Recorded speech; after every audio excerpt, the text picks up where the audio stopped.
Bismillahirrahmanirrahim. Alhamdulillahirabbil alamin wa bihi nasta'in wa ala umuri dunya waddin. Wassalatu wassalamu ala asrofil anbiya'i wal mursalin wa ala alihi wa sahbihi ajma'in. Rabbi shrah li sadri wa yassir li amri wa hlul 'uqdatam min lisani yafqahu qawli. Amma ba'du. Hadratal muhtaramin aizzatal kiram, Kiai Supardi Muhammad Khairon, alhamdulillah pada malam hari ini hadir di tengah-tengah kita. Jadi Pak Kiai, alhamdulillah sakit rawuh bisa hadir di tengah-tengah majelis yang kecil ini, majelis yang jauh dari keramaian di desa, tapi alhamdulillah sudah istiqomah hampir 6 tahun. Alhamdulillah.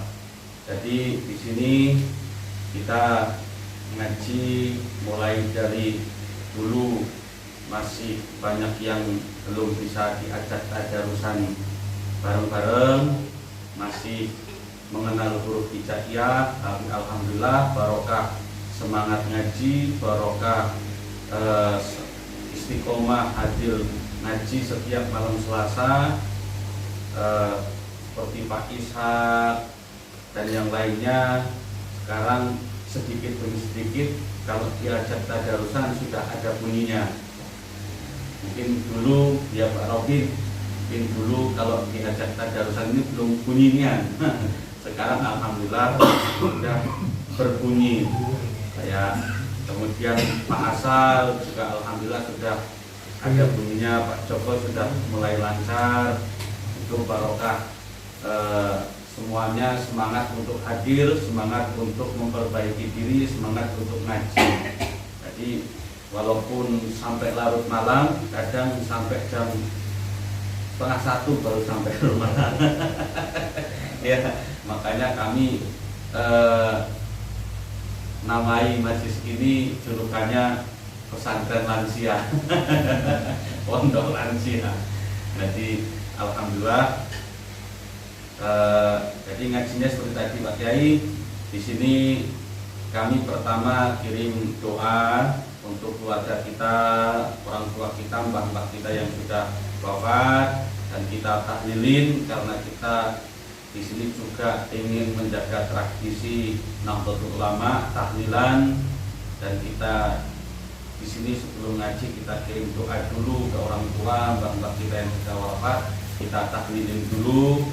Kemudian kita simakan kayak tadi tadarus, walaupun seayat 2 ayat, yang penting kita baca Al-Quran sambil sama-sama membenari bacaan. Kemudian dilanjut sedikit, paling biasanya 10 menit, 15 menit untuk ngaji fikih, ngaji fikih dasar, masalah najis, masalah toharoh, masalah sholat dan lain sebagainya. Tapi karena berhubung malam hari ini tahu Pak Kiai, hadir Pak Kiai, mohon untuk kami ini diberi nasihat, bimbingan dan ya nasihat-nasihat dari Pak Kiai, dan kami ini tambah semangat untuk ngaji.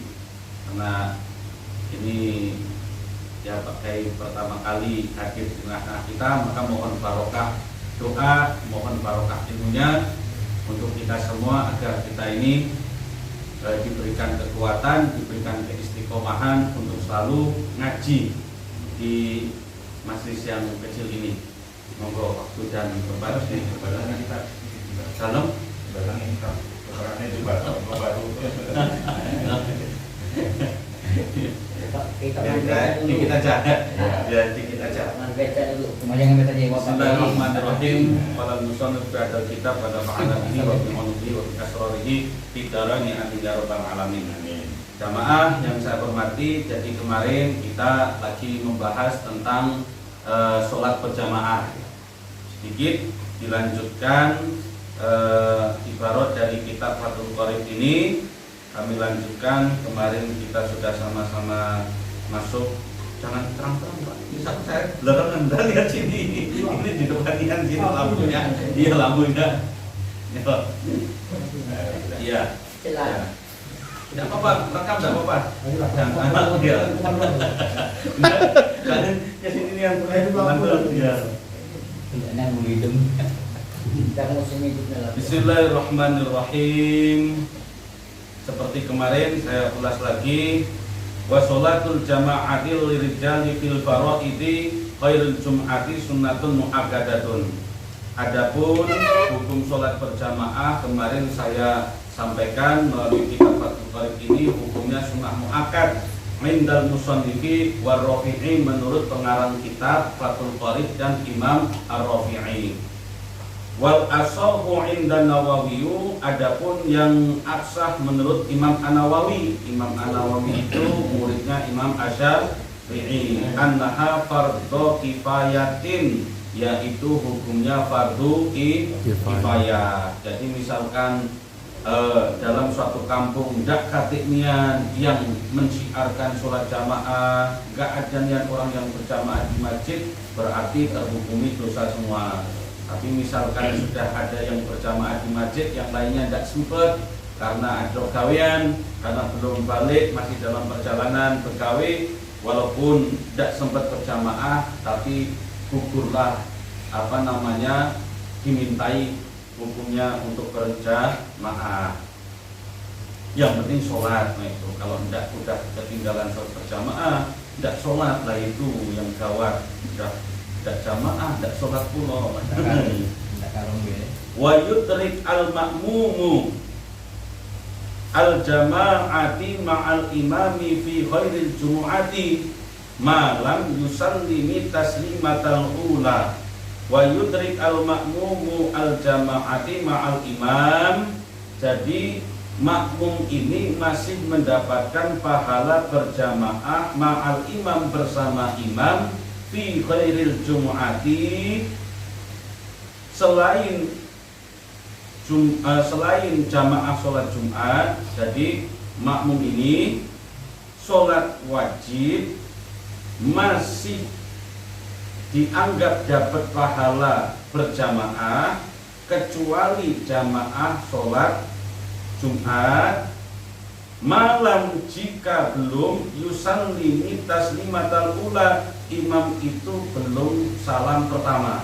Nah, jadi kalau misalkan contoh lah biar kita paham, misalkan kita masbuk, sholat masbuk, jadi makmum masbuk masuk ke masjid, imam sudah tahiyat akhir. Kemudian imamnya belum salam pertama, karena rukun itu salam pertama, salam kedua sunnah. Jadi imamnya belum salam masuk masjid, kita sempat takbiratul ihram bersamaan dengan niat, kemudian duduk, maka walaupun tidak menjumpai rakaatnya imam, tetap dapat pahala sholat berjamaah karena imamnya belum salam. Tapi kalau sholat Jumat itu tidak. Fa illam yaq'udu ma'ahu. Ini amal jama'atu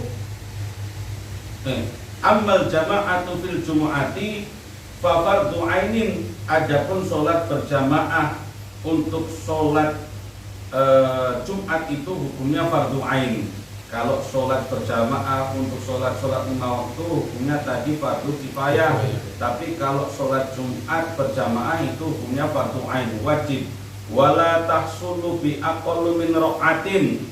Jadi tidak sah kalau kita sholat berjamaah ini tidak dapat rokaatnya imam. Rokaatnya imam. Rokaat imam itu batasannya apa? Batasannya kan rukuk. Nah, kalau misalkan kita datang sholat 5 waktu, imamnya ini sudah tahiyat akhir, masih sah. Tapi kalau kita waktu sholat Jumat, imamnya sudah tahiyat akhir, berarti sholat Jumatnya tidak sah, tidak dapat pahala sholat berjamaah sholat Jumat. Artinya dia sholat duhur nanti. Tapi kalau misalkan masih dapat satu nah masih dapat satu rakaat sholatnya imam waktu sholat Jumat, maka dia masih sah berjamaah sholat Jumat. Berarti nanti bangkitnya cuma nambah satu rakaat. Jadi misalkan kita masuk masjid, kemudian imamnya ini sudah rakaat kedua, lagi baca Fatihah rakaat kedua, berarti kita masih dapat satu rakaat bersama imam, maka itu masih sah sholat Jumatnya. Nanti bangkitnya tinggal nambah satu rakaat. Tapi kalau tidak dapat rakaatnya imam sama sekali, tadi masuk sudah tahiyat terakhir imam, berarti hitungannya sudah tidak dapat berjamaah sholat Jumat, tapi nanti bangkitnya sholat zuhur. Nah itu, jadi paham Pak ya? Jadi itu saja sedikit yang untuk meneruskan pembahasan minggu lalu, pekan yang lalu. Wallahu a'lam bishawab. Wallahu muwaffiq ila aqwamit thoriq. Assalamualaikum warahmatullahi wabarakatuh. Waalaikumsalam warahmatullahi wabarakatuh. Doa nasihat dari Pak Yai Khairon untuk kita semua yang ngaji pada malam hari ini. Aku ini Pak Yai Salih dan suara ini teman kok direkam dari Pak Asal.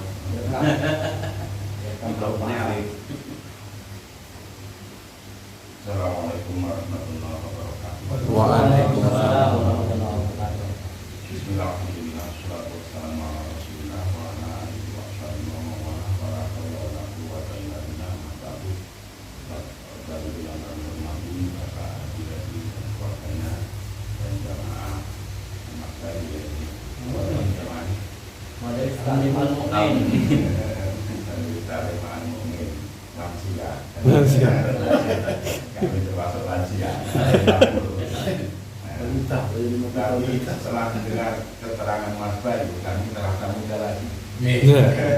Karena keterangan ini kami peroleh dari SD dulu atau tamat SD terus di pondok pesantren itu dapat keterangan sholat jamaah ini.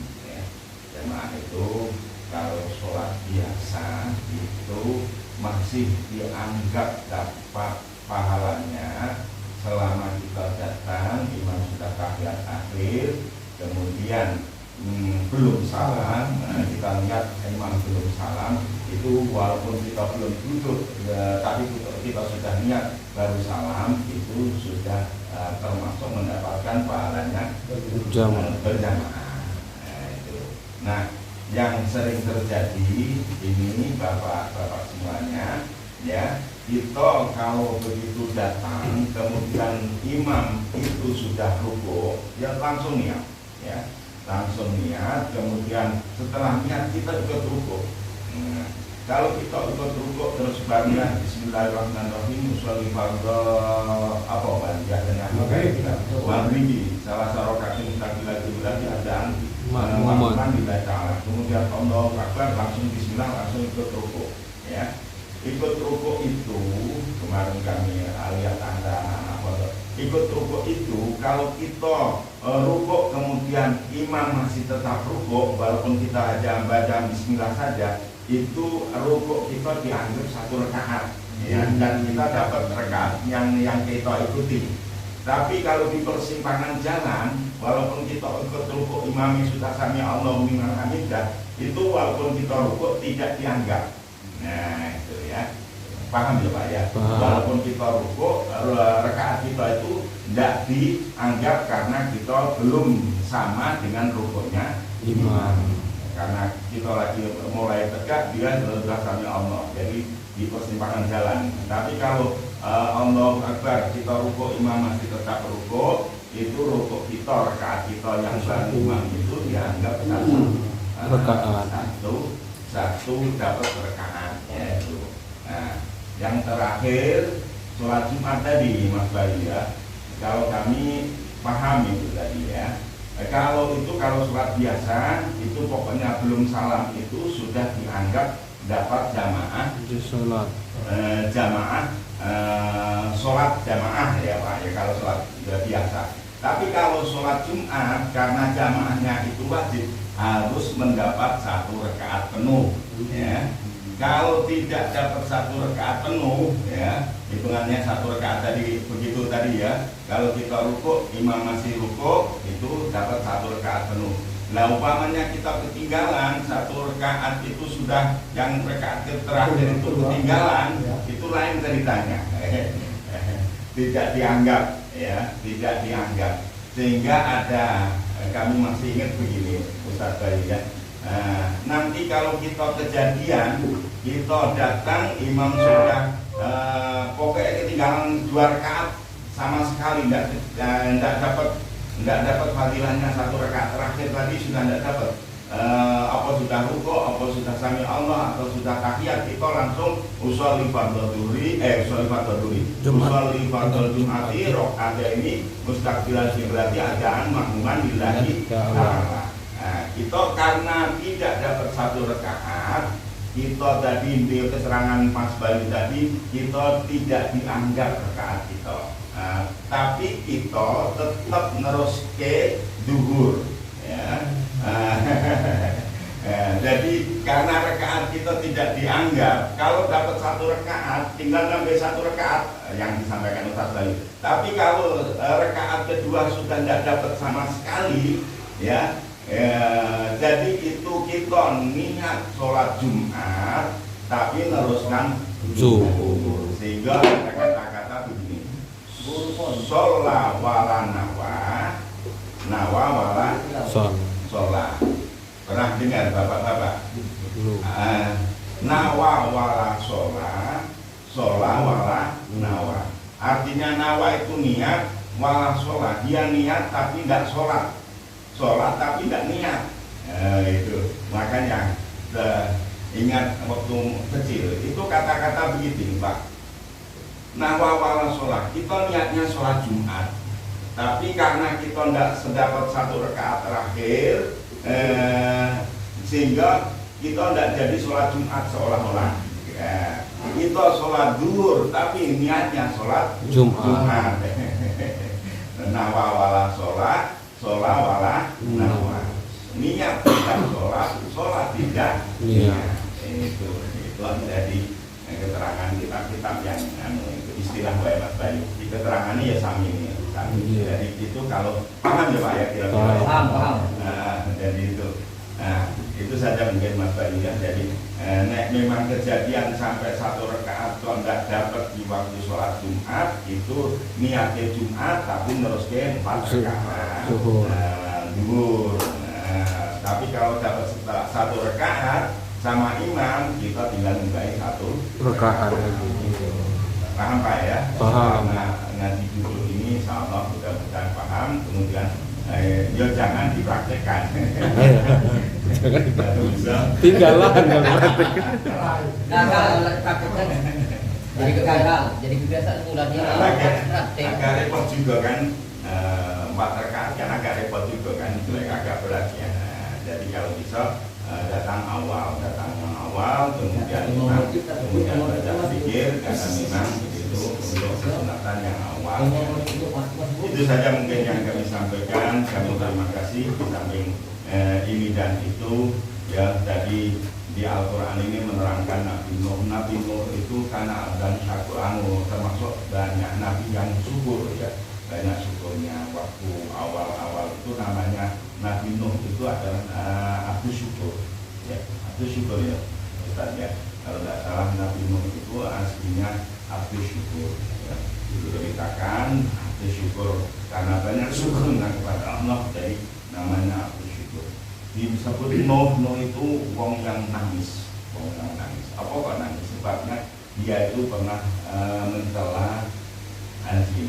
Anjing itu dicela karena anjing itu makannya 4. Menurut Nabi Nuh, lihat anjing koyok ini diejek ya, diejek anjing malah kaburnya kau makan 4. Nah, anjing bisa ngomong, wahai Nabi Nuh, kamu Nabi ya, kemudian kamu mengejek aku, aku ndak apa, dong aku diciptakan oleh Allah masa 4 jelek ini aku happy wae, syukur alhamdulillah. Kalau kamu ngejek aku ndak apa, kamu mungkin ya ndak apa-apa, tapi kalau ngejek yang membuat aku urusanmu kamu sama yang membuat aku Allah Subhanahu wa Ta'ala. Akhirnya Nabi Nuh itu nangis gak ketulungan, nangis merasa diingatkan oleh anjing bahwa kita itu tidak boleh mengejek orang lain, karena orang lain itu adalah semuanya ciptaan Allah Subhanahu wa Ta'ala. Orang lain yang kita ajak wae syukur, ya anjing tadi syukur senang hati. Nah, kalau kita ajak itu nggak boleh, karena siapa tahu yang kita ajak itu lebih baik daripada kita yang ngejek. Nah, itu pelajaran dari Nabi Nuh alaihissalam. Dengan ngaji ini mudah-mudahan kita diberkahi umur kita, dimurahkan rezeki kita.